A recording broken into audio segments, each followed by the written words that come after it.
25 دسمبر کو منایا جانے والا کرسمس ڈے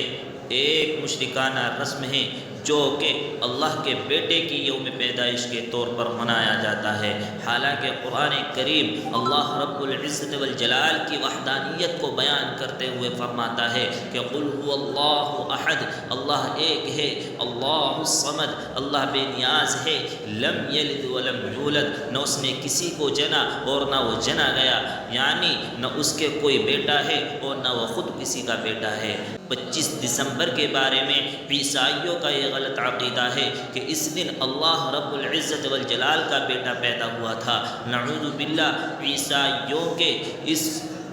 مشرکانہ عقیدے کے باوجود کیا کسی مسلمان کا ایمان اس بات کی گواہی دے گا کہ وہ کرسمس ڈے کے کسی بھی پروگرام میں شرکت کرے یا ان کو اس دن پر مبارکباد پیش کرے؟ نہیں، ہرگز نہیں۔ کرسمس ڈے کی مبارکباد دینا یا اس کے کسی بھی پروگرام میں شرکت کرنا جائز نہیں ہے۔